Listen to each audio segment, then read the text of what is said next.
Olá, seja muito bem-vindo a mais este vídeo. Eu sou o Clair e hoje eu quero falar como você não pode utilizar o grego.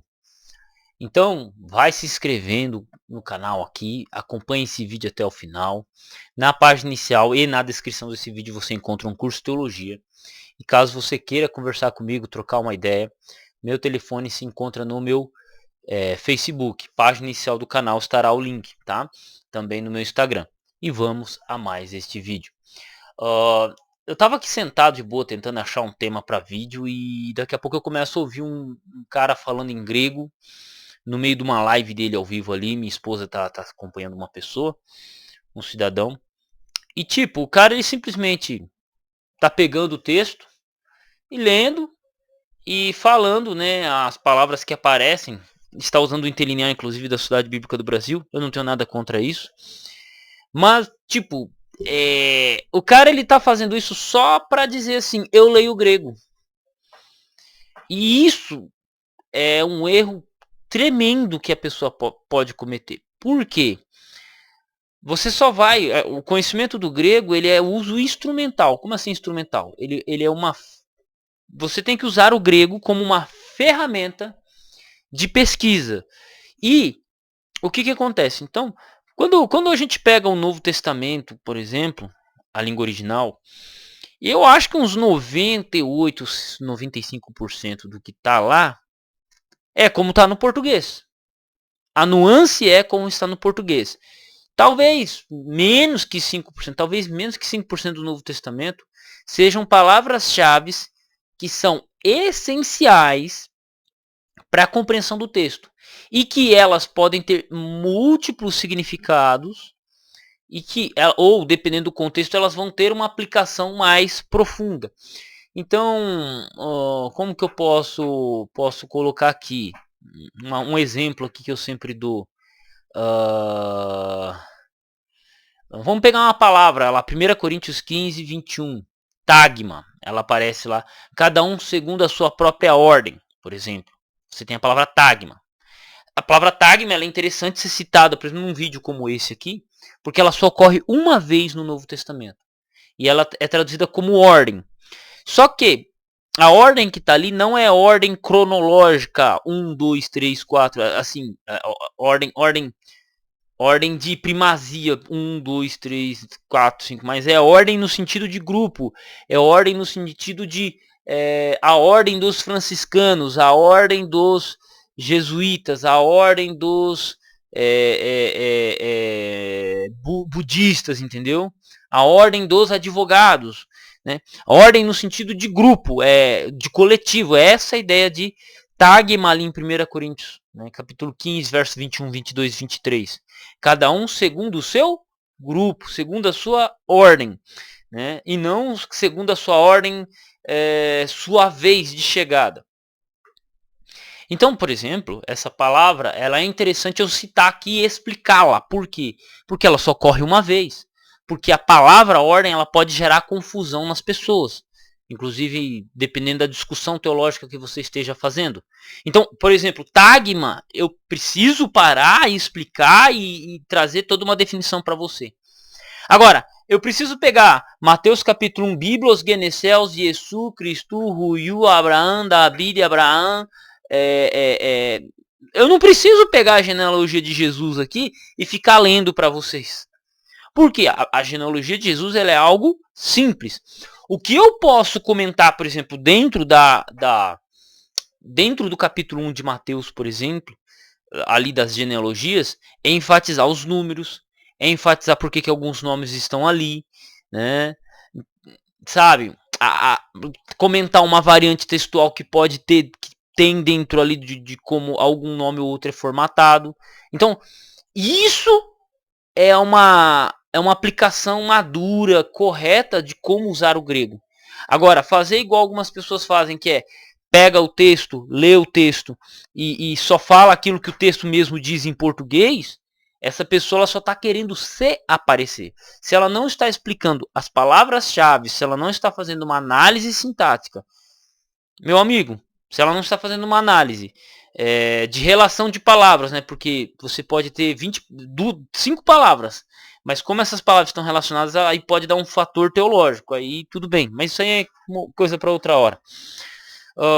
Mas se você não está analisando palavras-chave, se você não está analisando o significado, se você não está... Se a frase só quer dizer livro da genealogia de Jesus, filho de Abraão, filho de Davi. Se o texto só está dizendo isso, você não tem que ir para o grego. Você não tem que ir para o grego, meu amigo. Se você pode explicar o que você quer dizer em língua portuguesa, com uma tradução, você explica. Agora, se no grego diz outra coisa que não é o que está em português, aí você usa o grego. Né? Eu já vi nego querer explicar, pegar a citação lá do Anticristo, 2 Tessalonicenses, começar a ler o texto e citar o texto em grego e começar a falar, fazer uma tradução em cima da hora ali, como se ele estivesse fazendo a 8ª maravilha do mundo. Né? Como se ele estivesse fazendo um grande papel de acadêmico. E não, mano, ele só tá querendo se aparecer. É isso. A mesma coisa é o hebraico. O hebraico eu não sou tão bom, não sou especialista em hebraico, né? Mas grego também não sou especialista, mas a gente comenta um pouco mais aqui, eu acho muito mais fácil lidar com grego.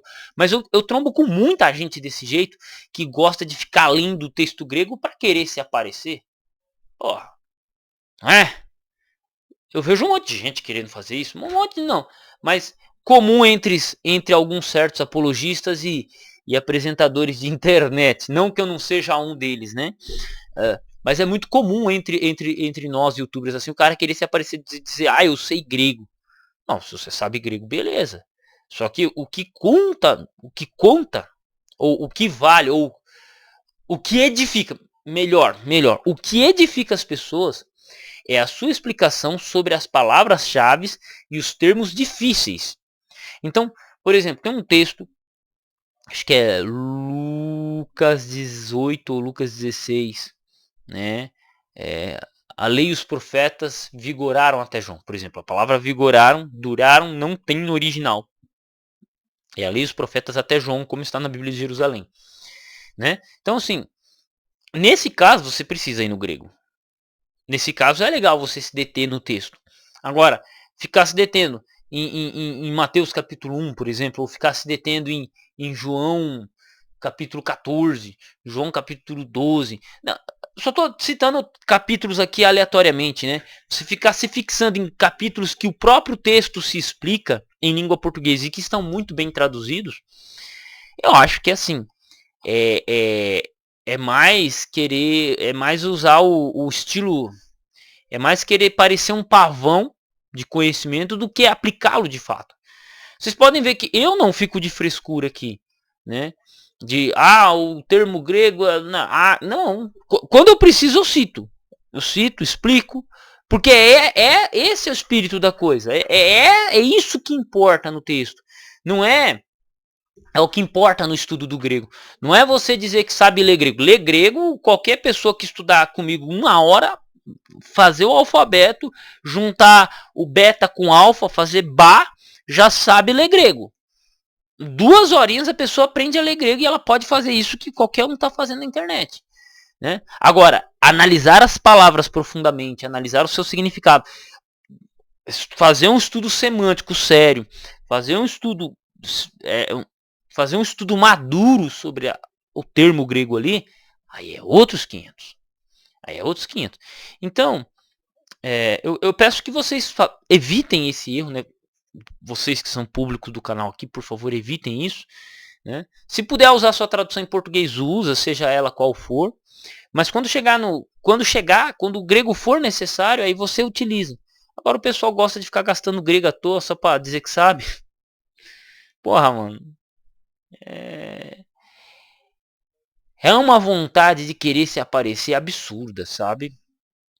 É uma vontade absurda de querer se aparecer. Então, o que a gente pode fazer? Só ter paciência, né, cara? Só ter paciência, porque isso não é saber grego. Né? É valorizar o tempo das pessoas, é você olhar e só comentar aquilo que é necessário.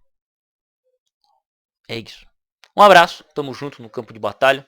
Eu Clair à disposição. Caso você queira me ajudar, fazer alguma doação, meu Pix se encontra na descrição, ou caso queira pegar meu número de telefone, também é um número Pix. Desde já agradeço e tamo junto no campo de batalha.